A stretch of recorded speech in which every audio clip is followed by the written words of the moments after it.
Beneath Florida's sunshine lies a darker history few ever hear. From haunted bridges to phantom ships, we're bringing 11 eerie legends back to life. Stories that still whisper through the palmettos and echo across the swamps of the Sunshine State. The skunk ape. Deep in the misty swamps of the Everglades, where cypress trees rise from black water and Spanish moss hangs like ancient curtains, lives Florida's most infamous creature, the skunk ape. Standing nearly 7 feet tall and covered in reddish-brown hair, this mysterious beast earned its name from the foul, sulfuric odor that announces its presence long before it's seen. Since the 1960s, hunters, tourists, and park rangers have reported encountering a massive, ape-like figure moving silently through the marshlands. Unlike Bigfoot, the skunk ape has adapted to Florida's swampy terrain, with witnesses describing how it wades effortlessly through water that would trap a human. In 2000, an anonymous woman mailed photographs to the Sarasota Sheriff's Department showing what appeared to be a large, hairy creature standing in her backyard. The Miyaka skunk ape photos became the most compelling evidence of the creature's existence. She claimed it had been stealing apples from her porch for 3 nights. Park rangers find strange footprints, too large for any known animal, pressed deep into mud near the most remote waterways. Campers report hearing heavy breathing outside their tents at night and discovering broken branches 15 feet above the ground. Some believe it's an undiscovered primate. Others think it's a creature born of myth.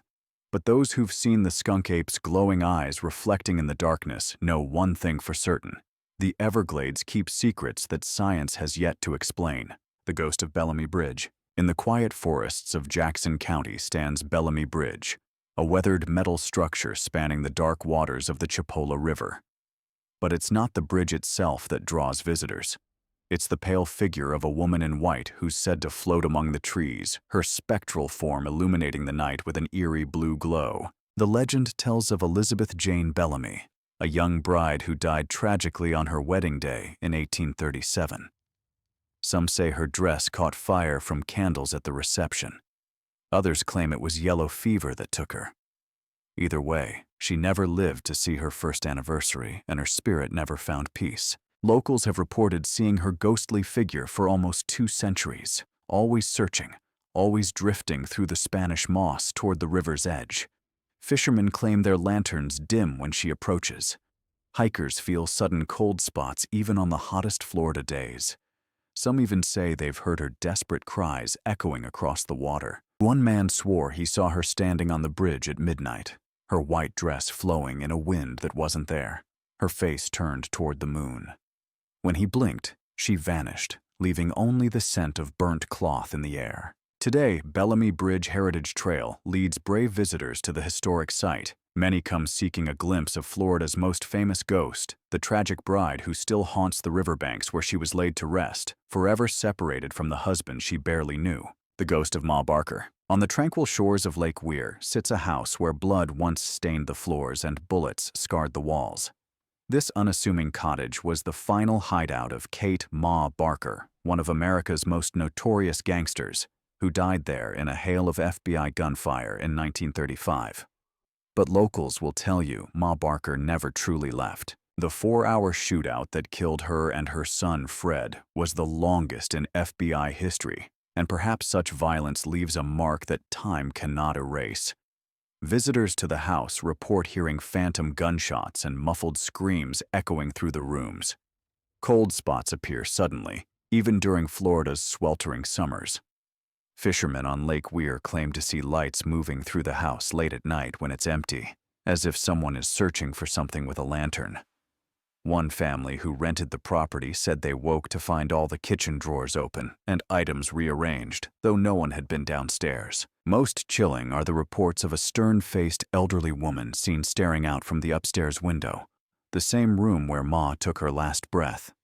She watches the road with suspicious eyes, perhaps still keeping lookout for law enforcement coming to raid her hideout. Whether it's the imprint of her violent death or her refusal to surrender even to the afterlife, Ma Barker's fierce spirit seems determined to remain.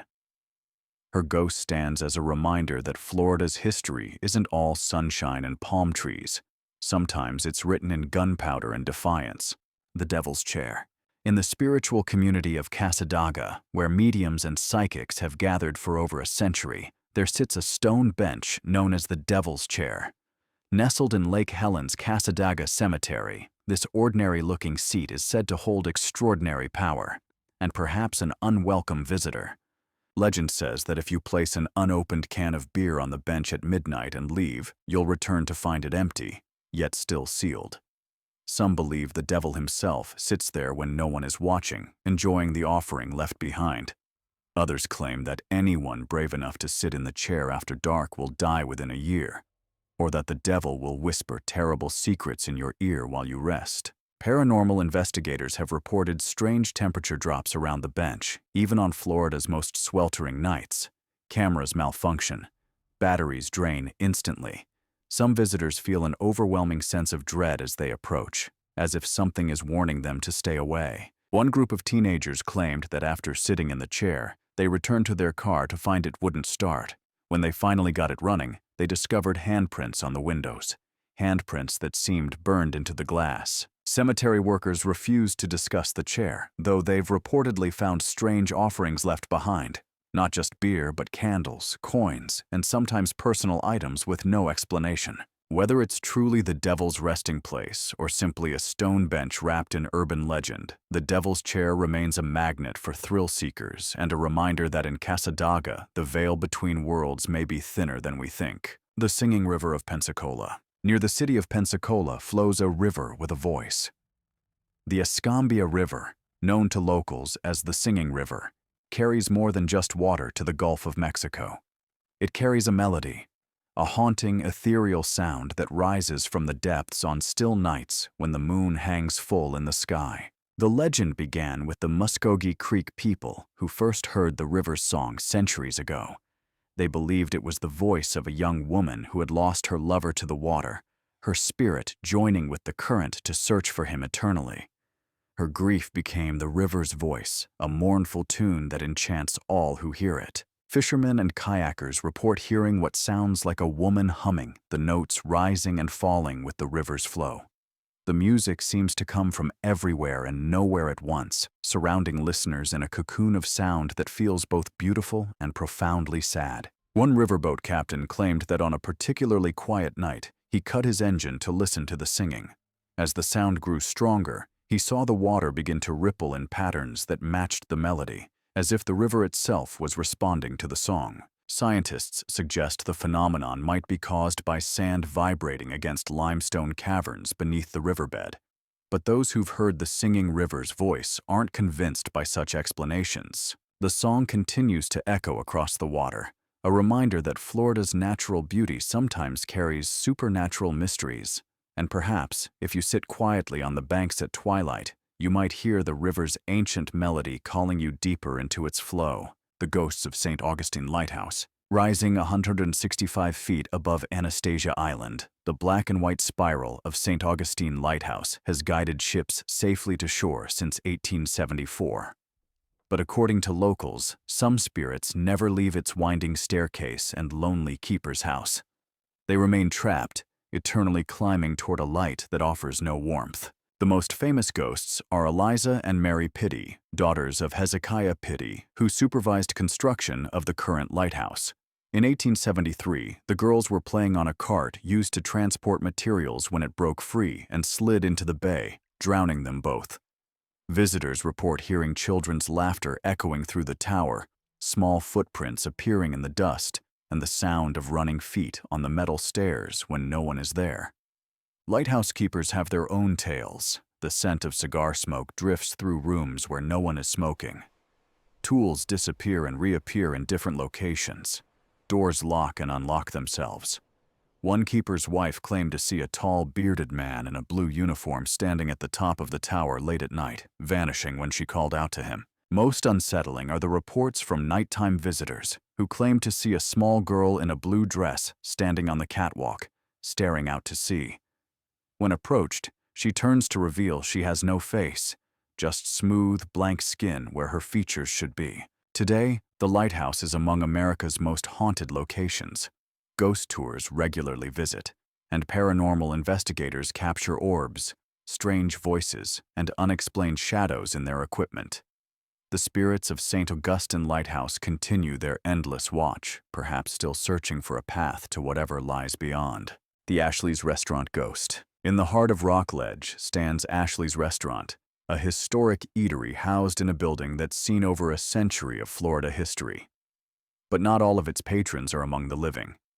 Since the 1930s, staff and customers have reported encounters with a young woman named Ethel Allen, whose tragic murder nearby has left her spirit restless and bound to the building. In 1934, Ethel's body was discovered brutally dismembered near the restaurant. Her killer was never found, leaving justice unserved and her spirit unable to find peace. Now, she makes her presence known in ways that send chills down the spines of even the most skeptical visitors. Waitstaff report place settings disturbed between visits to tables, as if an unseen hand had rearranged the silverware. Glasses slide across bars without being touched. In the women's restroom, where Ethel's presence is felt most strongly, faucets turn on by themselves, and the air turns ice cold even during Florida's sweltering summers. One manager described closing up alone when all the lights in the dining room suddenly flickered and went out. As he stood in the darkness, he felt someone brush past him, the distinct scent of floral perfume lingering in the air, though no one else was there. Photos taken inside often capture strange orbs or misty figures in the background. Some show a blurry outline of a woman in 1930s dress standing near the bar, though no such person was visible when the pictures were taken. Today, Ashley's embraces its haunted reputation, and Ethel has become something of a guardian spirit for the restaurant. Patrons come as much for the possibility of a paranormal encounter as for the food, hoping to catch a glimpse of Florida's most famous restaurant ghost, the ghost ship of Tampa Bay. When fog rolls across Tampa Bay, fishermen and sailors know to watch for a sight that chills the blood. The phantom silhouette of an ancient Spanish galleon sails full despite the still air, moving silently through the mist before vanishing like smoke. The legend dates back to the 1700s, when a Spanish treasure ship was caught in a violent hurricane off Florida's west coast. As massive waves threatened to capsize the vessel, the captain, in a desperate bid to save his crew, swore an oath to sail the waters for eternity if they survived the storm. The oath was heard, but twisted. The ship was doomed to sail Tampa's waters forever, neither alive nor dead, visible only to those about to face danger on the sea. Modern boaters report electronics failing when the ghost ship appears. Compasses spin wildly, radios emit only static, and engines sputter and die. The phantom galleon is said to be a harbinger of storms, appearing only before dangerous weather approaches, perhaps trying to warn others of its fate. One fishing charter captain claimed that during a foggy morning in 2003, his boat passed through an inexplicable cold spot in the otherwise warm bay. As the temperature dropped, he and his passengers heard the creaking of wooden timbers and the distant sound of men shouting in Spanish. When the fog parted briefly, they glimpsed the outline of an old ship that disappeared when they tried to approach. Marine archaeologists note that several Spanish ships did indeed sink in Tampa Bay during colonial times, their wreckage never recovered. Perhaps one captain's desperate promise continues to bind his vessel to these waters, sailing eternally between this world and whatever lies beyond. The wreckers of the Florida Keys. Along the treacherous reefs of the Florida Keys, where countless ships have met their doom, old-timers still speak of the wreckers, not just the historical salvagers who made their fortunes from maritime disasters, but their restless spirits that some say still lure vessels to their destruction. In the 1800s, Key West was the richest city in America, built on the profits of shipwrecks. When vessels struck the reef, wreckers would race to salvage cargo and claim rewards. Some were honest seamen providing a needed service, but others were more sinister, using false lights to deliberately guide ships onto the rocks. These malicious wreckers are said to have been cursed for their deeds. Now, on stormy nights, sailors report seeing lanterns moving along uninhabited stretches of the Keys, bobbing as if carried by invisible hands. Modern captains have described being confused by lights that appeared to mark safe channels, but would have led them straight onto the reef had they followed. One fishing boat captain swears that during a midnight storm, he saw an old man in soaked 19th century clothing standing on his deck. The figure pointed insistently toward what seemed like a safe passage. When the captain refused to change course, the man vanished, and minutes later, lighting revealed jagged rocks exactly where the ghost had wanted him to sail. The lighthouse keepers of the Keys kept logs of unexplained lights for decades, sometimes noting they would appear and disappear against the wind, moving in ways no boat could navigate. Even with GPS and radar, ships still sometimes wreck on the reef under mysterious circumstances. The wreckers may have died long ago, but something still watches from Florida's southernmost shores, perhaps eternally bound to continue their deadly work. The Devil's Millhopper. In the heart of Gainesville lies a massive sinkhole unlike any other in Florida. The Devil's Millhopper descends 120 feet into the earth, a bowl-shaped cavity where streams cascade down its steep sides to disappear into mysterious underground passages. But what makes locals whisper isn't just its unusual geology. It's the legends that swirl around it like morning mist. Native tribes believed the sinkhole was a portal to the underworld, a place where demons could slip into our realm. Early settlers saw it differently. They named it the Devil's Millhopper because its funnel shape resembled a grain mill's hopper, and they believed the devil used it to grind souls. Strange occurrences have fed these dark beliefs. Visitors report inexplicable cold spots even on the hottest summer days. Electronic equipment malfunctions near the bottom. Some claim to hear whispers carried on the wind, speaking in languages they don't recognize but somehow understand. Warnings to leave before darkness falls. One researcher studying the unique ecosystem inside the sinkhole camped there overnight in the 1970s. He emerged the next morning visibly shaken, refusing to discuss what he'd witnessed. He abandoned his research and never returned, his field notes from that night mysteriously empty. The small pools at the bottom have their own mysteries. Objects dropped into them sometimes vanish completely, while at other times the water seems shallower than it should be, as if something below is pushing upward. Park rangers have found strange arrangements of stones in the morning that weren't there when they locked the gates the night before. Today, the Devil's Millhopper is a state park where visitors can descend wooden stairs into its depths. But even surrounded by tourists, something ancient and unknowable still seems to breathe beneath the ferns and limestone, watching those who dare to enter its domain. The Bloody Bucket Bridge. On a lonely country road outside Wasilla, a simple concrete bridge spans a narrow creek. During the day, it seems unremarkable, but as darkness falls, locals know to avoid what they call the Bloody Bucket Bridge, a place where the veil between worlds grows thin and the past refuses to stay buried. The bridge earned its grisly name from a tavern called the Bloody Bucket that once stood nearby, a rough establishment where violence was common. But the haunting began in the 1940s, when a young mother, distraught and desperate, threw her infant from the bridge before jumping to her own death in the dark waters below. Since that night, countless drivers have reported the same chilling experience. As they approach the bridge after midnight, their headlights illuminate a woman in a soaked white dress standing at the railing. When they slow down or stop, she turns toward them, revealing empty arms and a face twisted in grief. Then she steps off the edge and vanishes before hitting the water. More disturbing are the sounds. People parked near the bridge report hearing a baby's cries echoing from the creek, growing louder until they become unbearable, then suddenly stopping.